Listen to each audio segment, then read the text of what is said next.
Entonces, uno puede calcular cuánta área de zona verde hay, ¿ya? Y eso en qué porcentaje es. Y sé que las áreas verdes tienen un coeficiente de 0.3.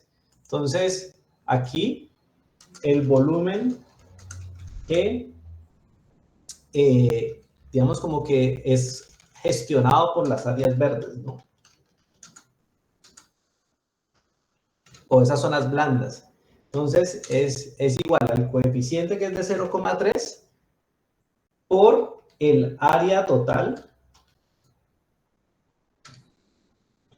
de las áreas verdes, de esas áreas verdes, el área verde. ¿Listo? Por la intensidad, que son los 70 litros. ¿Listo? Entonces, este es el volumen que queda después de que cae sobre esta área verde. También tenemos la que cae sobre los techos o sobre la vía. Entonces, por eso es importante estos datos que aparecen aquí, ¿no? Entonces, el 25% del área urbana son calles.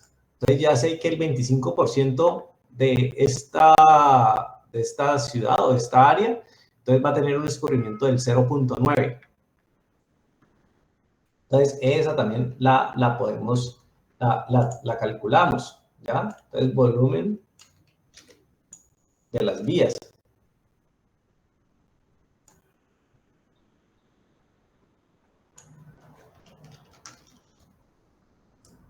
Entonces, ese es de 0.9, ¿ya?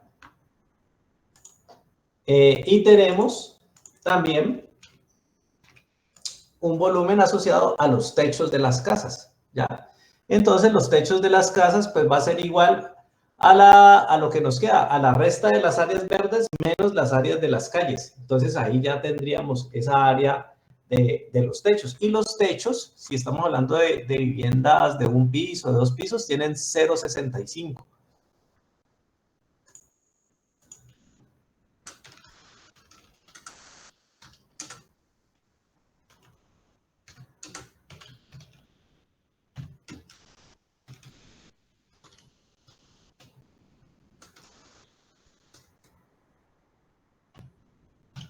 ¿Listo?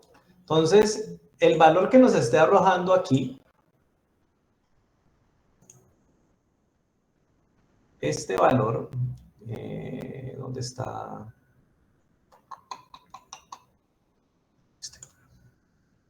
Este valor que nos está arrojando aquí es toda el agua que se está escurriendo. O sea, el agua que sobra, pues, de toda la que cae del cielo, ¿no? Toda la que cae sobre esa área, ¿no? Entonces, estas son las aguas lluvias que se deben gestionar, ¿ya? Entonces, después, todo lo que cayó sobre las áreas verdes se escurre, el 30% va a este volumen de agua. Todo lo que cayó sobre estas áreas verdes, vías, bueno, tengo una de más, sobra una de estas, listo. Entonces, todo lo que cayó sobre aguas verdes, sobre área verde, el 30% escurre. Todo lo que cayó sobre vías, el 90% escurre, entonces cae acá.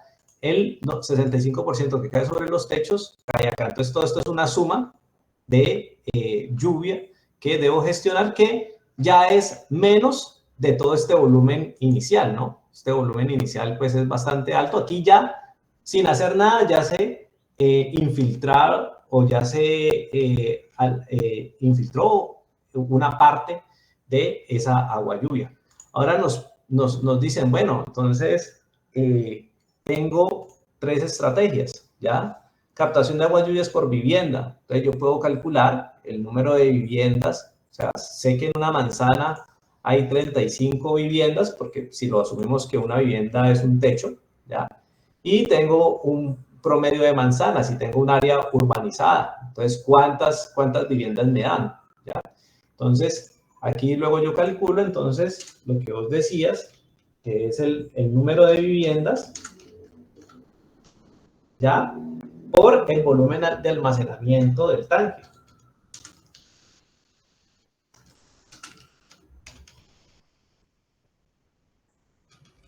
¿Listo? Y eso me da unos metros cúbicos, ¿ya? O unos litros, un volumen de agua. Luego aparece otro espacio que dice que de cada calle tiene una zanja de biorretención, ¿ya? Entonces, si tenemos el área de las urbana de las calles, que es ese 25%, y aquí tendríamos que mirar en nuestra zona cuánto mide en promedio una cuadra. Si son 90 metros por 10 metros, entonces estamos hablando de 90 metros cuadrados. Entonces, si tenemos el área total de esas zona urbana de calles, dividido de 90, sabemos cuántas zanjas de biorretención tenemos y cuántos podemos al calcular, ¿ya? Entonces, el otro punto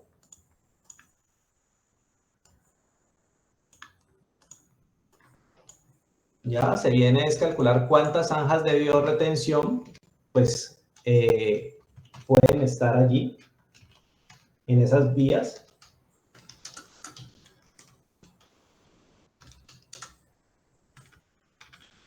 Ya, por el volumen de almacenamiento de esas zanjas que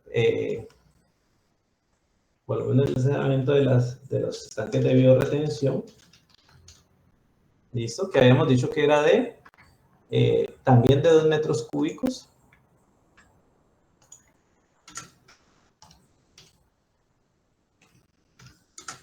¿Ya? Y el otro punto es el tema de los techos verdes. Estamos diciendo que el 70% o el 30%, perdón, de las viviendas tiene techos verdes. Ajá. Y sabemos pues que podemos calcular el área de cada techo verde, ¿cierto? Podemos calcular el área de cada techo verde y allí tendríamos área de techos verdes,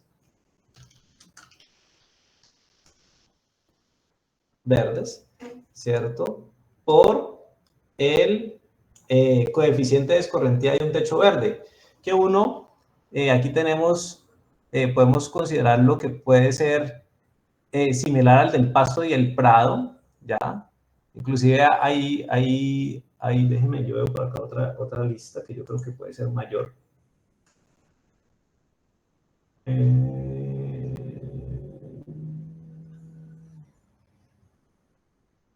Ajá. Sí es, perdón, puede ser menor. El de techo verde, el coeficiente de escorrentía del techo verde es igual a 0,15. ¿Listo? Entonces, aquí podemos definir área de techos verdes por ese coeficiente de escorrentía, que es 0,15. ¿Ya?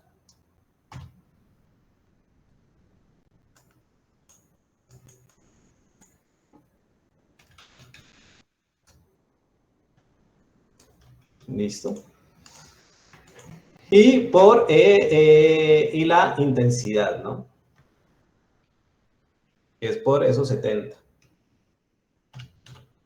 Pero esto sería lo que escurre, pero necesitamos saber lo que se retiene. Entonces sería la resta, pues, de 1 menos todo este porcentaje. Sería aquí. Ajá. Ese sería el valor que estaríamos reteniendo en los techos verdes. Y luego lo que hacemos es también sumar este valor, y ese sería lo que estaríamos ya disponiendo.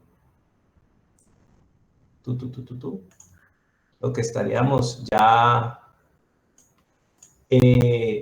disponiendo o gestionando, ¿ya? Y finalmente, lo que ya escurre del todo sería la resta entre este y este, ¿ya? Entonces aquí es, debemos hacer una resta de cuánto estaríamos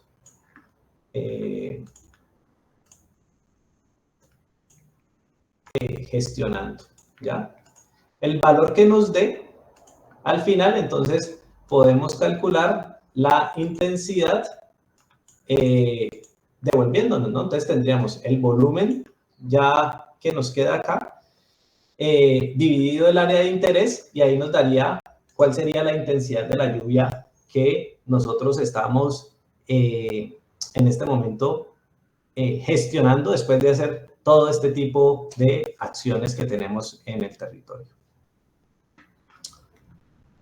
Y este ejercicio pues es realmente, digamos, muy didáctico, ¿ya? Les permite a ustedes también saber y conocer algunas estrategias pues que puedan implementar de pronto en algunas áreas, en algunas zonas, para la gestión de aguas lluvias en su proyecto. Sobre todo para los que estaban mencionando que querían trabajar el tema de aguas lluvias. Bueno. ¿Preguntas hasta ahí? No, pues estos manes no preguntan nada, pues. Bueno. Entonces, luego no me vayan a preguntar en el parcial. Bueno. Tenemos ya entonces esto. Ahora vamos a pasar ya en esta hora que nos queda. Pasamos a el tema de alcantarillado sanitario. Vamos a iniciar ya el tema de alcantarillado sanitario. Por esto es que me parecen tan divertidas las clases virtuales. Bueno. Entonces, bueno, ya consideramos algunas consideraciones de los sistemas de drenaje urbano sostenible. La próxima clase veremos algunos aspectos de alcantarillados no convencionales y vamos a entrar ya a los principios de diseño del alcantarillado sanitario, que tiene al inicio, van a ser aspectos que van a ser muy similares, por lo menos en la configuración de las redes y demás, ¿ya? Ahí vamos a tener unos inicios que van a ser similares tanto para alcantarillados pilares convencionales como para alcantarillados sanitarios o alcantarillados combinados.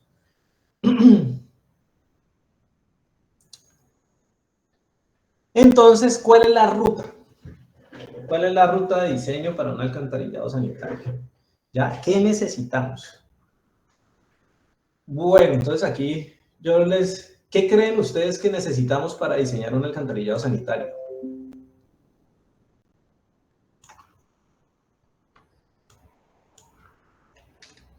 A ver, bueno, lancemos otra vez la ruleta. Maya Catalina, ¿qué crees que necesitamos para diseñar un alcantarillado sanitario?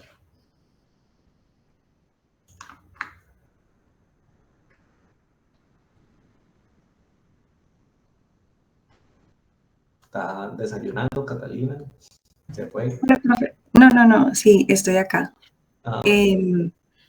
Pues inicialmente, bueno, en general, como los puntos, lo que estamos haciendo, pues conocer las elevaciones del terreno en el que se va a construir el alcantarillado, también conocer la población, sí, pues el tamaño de la población, tal vez, pues lo que usted nos ha comentado de cómo está el sistema como la red vial, y tal vez, pues si se va a diseñar, puede también considerarse si hay ya una red existente, también los humedales o las quebradas, considerar esos aspectos. Bueno, has mencionado dos de los principales que son el tema de la topografía y las curvas de nivel. Las curvas de nivel en donde pues, nos va a permitir saber hacia dónde se está dirigiendo el flujo, ¿no? que esto, digamos, ya hemos ido avanzando un poquito en los proyectos que ustedes han mencionado, y también el tema de la dotación. La dotación es supremamente clave allí para el diseño de un alcantarillado sanitario. Mencionabas también posibles fuentes hídricas y demás. Eso es importante porque pues hacia allá vamos a direccionar nuestro sistema de alcantarillado, ¿ya? Entonces, iniciamos con esta información que es muy preliminar, ¿ya? Curvas de nivel y de dotación.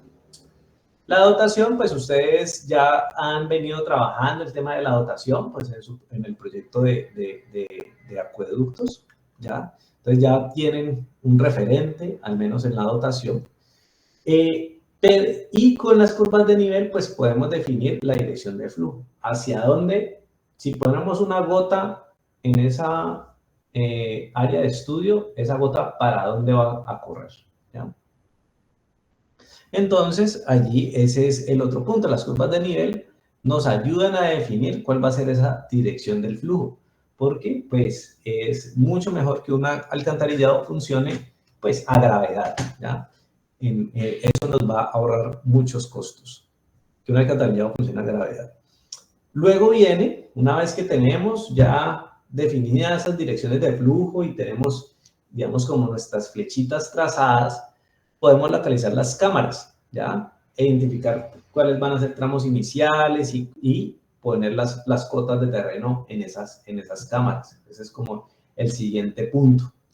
Ya deberíamos tener ya información respecto a eso, digamos, con los perfiles y demás. Si no está calculada, ya podríamos iniciar a calcular ese tipo de cosas una vez tengamos y definamos el trazado de esa dirección de flujo y las cámaras. Luego viene, cuando tenemos trazadas las cámaras y esos tramos, tenemos que calcular las áreas aferentes a cada tramo. Eso se hace mediante algunos polígonos y se divide y se calcula, digamos, cada tramo cuánta área va a servir de drenaje. Va a drenar de aguas residuales. Y identificar usuarios especiales. Si tenemos, por ejemplo, una institución educativa de 1000 estudiantes, es clave poderla identificar ahí en ese espacio, porque ese tramo va a tener un caudal diferente o mayor que el de una cuadra que solamente tenga viviendas, ¿ya? Entonces, sí es muy importante poder identificar ese tipo de usuarios especiales.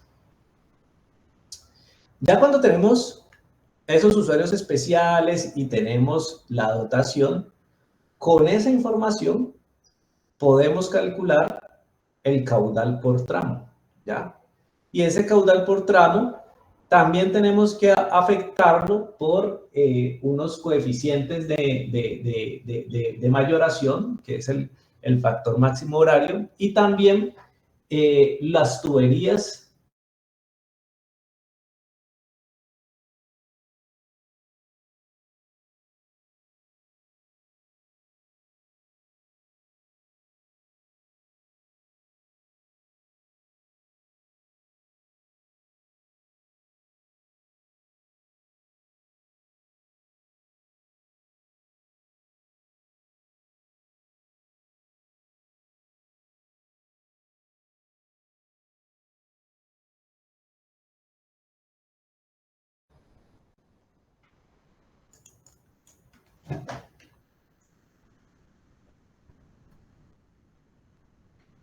Bueno, se había ido un momentito, como el internet se me había caído. Luego, hay otro que son las conexiones cerradas.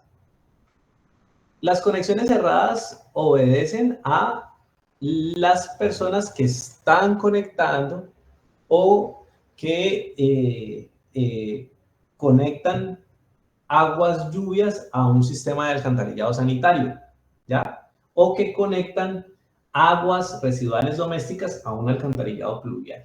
Entonces, es un caudal que nosotros tenemos que considerar, dado que culturalmente o por desconocimiento, las personas realizan ese tipo de conexiones que van a generar pues, un impacto ya sea en el sistema de drenaje pluvial o en el sistema de alcantarillado sanitario. Entonces, ese tipo de cosas las tenemos que tener en cuenta.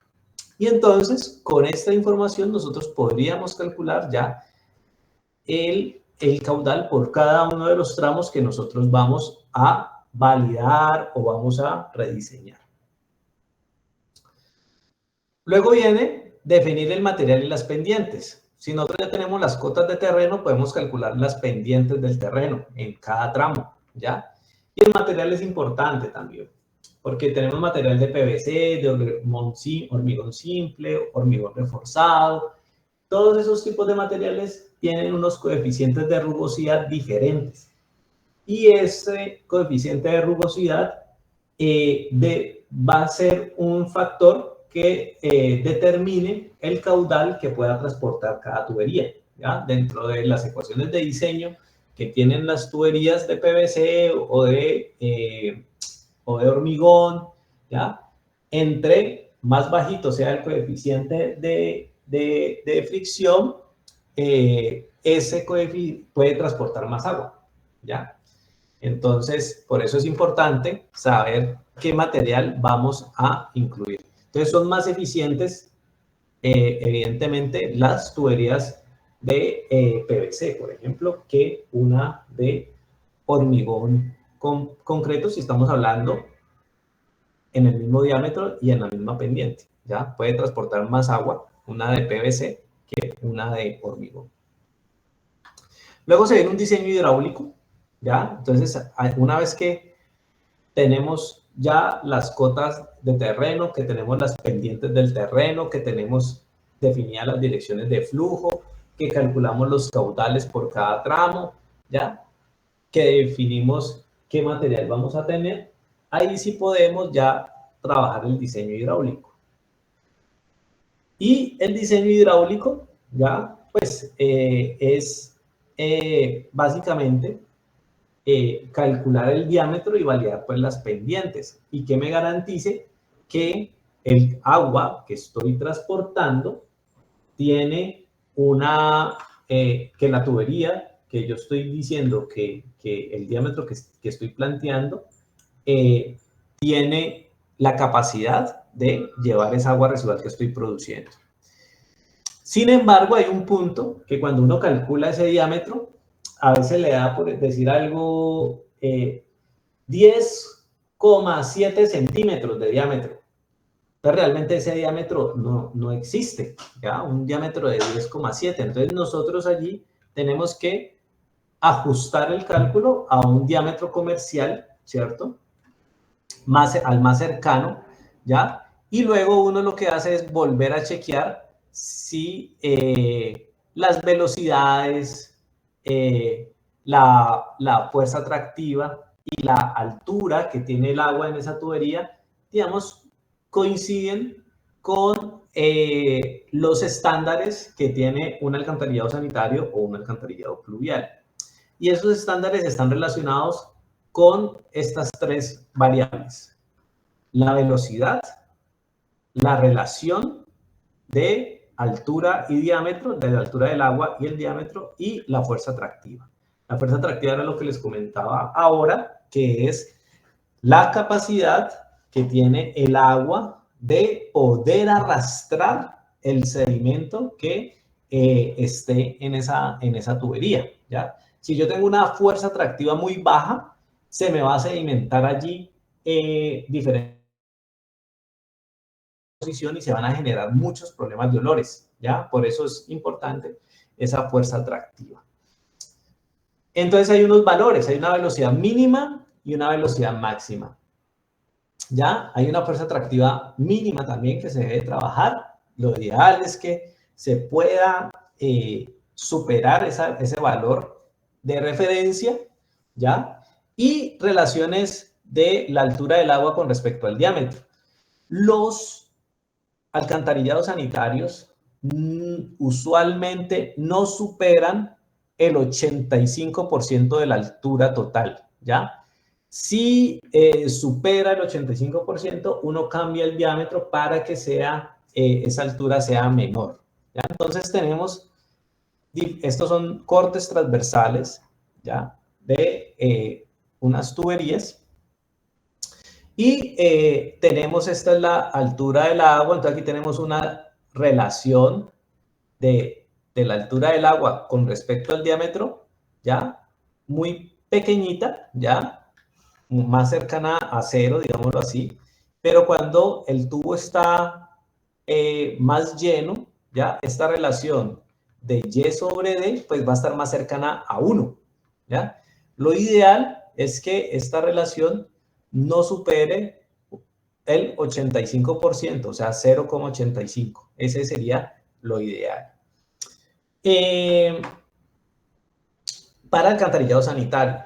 Y estos componentes se van a tener también en cuenta luego para el alcantarillado pluvial, solamente que es más flexible. En el alcantarillado pluvial, esta relación de Y sobre D sí puede estar hasta el 90%, incluso pues, puede llegar a 1. Ese sí puede trabajar a tubo lleno, no hay problema. ¿Ya? Es en el alcantarillado sanitario, que eso lo vamos a ver pues, más adelante. Y entonces, cuando ya vamos a irnos pues por cada uno de estos pasos, ¿ya? Entonces, vamos a desarrollar cada uno de estos casos. La idea es que nosotros hoy veamos hasta este punto, ¿cierto? Y dejar todo listo la próxima semana, que trabajen en sus topografías, que trabajen en la gestión de cotas, que trabajen en los trazados, ¿ya? Que trabajen en la localización de las cámaras, en las áreas aferentes. Y una vez que ya está todo eso listo, ya nos vamos con el diseño hidráulico, que realmente lo más de carpintería y lo más complejo, pues es esta primera parte, ¿ya? De resto ya es un poco más dinámico. Entonces, cuando hablamos de las curvas de nivel, cuando tenemos un barrio o un segmento de cuadras, pues nosotros vamos a tener una proyección, o van a estar localizadas, van a haber unos perfiles. Si nosotros no tenemos curva de nivel, pues en Google Earth podemos generar unos perfiles por las cuadras o por donde van a pasar los tramos o los colectores, y nos puede indicar hacia dónde está escurriendo el agua, ¿ya? Entonces, ese es como un primer plazo, ¿ya? Un primer paso. Tener las condiciones, o al menos unos puntos de referencia a nivel de terreno, ¿ya? Hay otras personas que ya han logrado generar unas curvas de nivel y han planteado algunos trazados. Entonces, este ya es un avance pues adicional, y eso pues también lo pueden realizar mediante software de AutoCAD y demás. Pero pues el que no tenga AutoCAD o no tenga acceso a AutoCAD lo puede hacer pues por Google Earth también. No hay problema, porque estamos pues en un ejercicio académico. Evidentemente, cuando vamos a estar de manera profesional, pues sí necesitamos sí o sí pues la topografía del sitio, ¿no? Eso sí es importante. Entonces, esto creo que con lo que me han presentado ya estamos como muy adelantados en esta primera parte, ¿ya? Ya tenemos las curvas de nivel y sabemos hacia dónde va el agua. Eso es importante. Luego viene la dotación. Ustedes ya han trabajado el tema de dotación, ¿ya? Hay unos estándares que menciona el RAS, que dependiendo a la altura sobre el nivel del mar, pues así mismo debe ser la dotación. Pues, creería yo que, y esto es lo mismo para agua, para el tema de acueducto. Entonces, esta parte yo creo que ustedes ya la han avanzado bastante bien. Y ya por lo menos sabemos cuál va a ser la dotación por persona por día para la zona en la que estamos nosotros trabajando. Y esa dotación es importante porque nos permite calcular el caudal medio de diseño. Tenemos una población futura, ya, con una dotación puede ser de 120, de 130, 140, y eso nos da un caudal medio de diseño. Ya vamos a tener un caudal medio de diseño, que está dado por esta ecuación. Entonces tenemos la dotación por la población futura, por un coeficiente de retorno. Cuando nosotros nos llega agua a la casa, nosotros, esa misma agua que llega a la casa, el 100% nosotros no la tiramos al alcantarillado. Nosotros la utilizamos para beber, para preparar alimentos, o para trapear el piso, o para regar jardines. Entonces, no todo lo que llega a mi casa de agua potable, pues va al alcantarillado. Entonces, hay unos coeficientes que están alrededor de 0,8, 0,85. El RAS sugiere 0,85.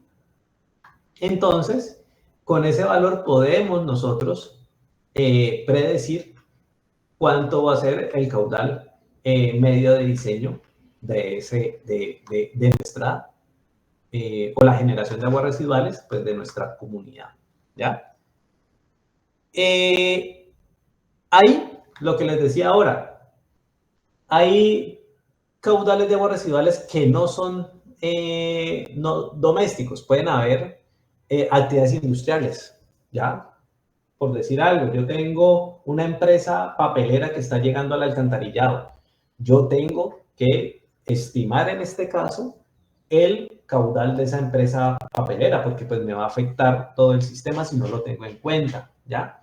Entonces, se vuelven importantes poder identificar esa producción de actividades industriales, institucionales, comerciales, que tengan un efecto importante en el caudal.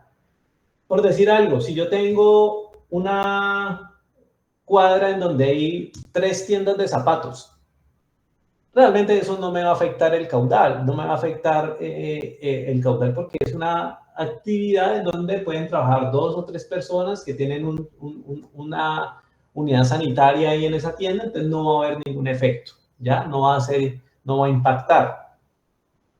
A diferencia de si tengo, por ejemplo, una clínica como Valle del Lili en una cuadra, entonces evidentemente a esa clínica le puede tener hasta 1000 visitantes por día, puede tener 600 camas de hospitalización. Eso sí puede generar un caudal que pueda afectar el diámetro de lo que yo estoy diseñando, y no lo podría considerar solamente como agua residual doméstica. Tengo que identificarlo y tener esa fuente de agua residual, tenerla en cuenta en el tramo que voy a diseñar donde está ubicada esa clínica. Entonces, ese punto es clave identificarlo. Y pues uno lo puede calcular de acuerdo a la actividad económica. Si, por ejemplo, es papelería, papel, por ejemplo, construcción de papel, uno puede ver cuánta agua se genera cuánta agua residual genera esa industria de papel, o si es una curtiembre que hace cueros, o si es una empresa de alimentos o de embutidos, ¿ya? Entonces, dependiendo de la actividad económica, también uno debe estimar esas aguas residuales. En los proyectos que yo vi, en ustedes no vi actividades económicas industriales, ¿ya? Vi que casi todos los proyectos estaban asociados a aguas residuales netamente domésticos, pero allí sí es importante poder definir, por ejemplo, las instituciones educativas, lo que les decía ahora. Eso puede generar un aumento de caudal y hay que considerarlo en el tramo que lo vamos a calcular. Y bueno, y también podemos expresar que puede ser útil cuando ya vamos a hacer los cálculos, facilita mucho poder expresar este caudal de diseño en términos de área, ¿ya? ¿Y cómo lo podemos calcular? ¿Ya? Entonces, lo podemos calcular con esta expresión, ¿ya? Podemos tener la dotación por la población total futura, ¿ya? Sobre el área en hectáreas, ¿ya? Entonces, allí podemos tener ya un caudal medio de diseño expresado en litros por segundo por hectárea, ¿ya? Entonces, eso nos va a ayudar mucho cuando vamos a generar el cálculo de los tramos del alcantarillado sanitario.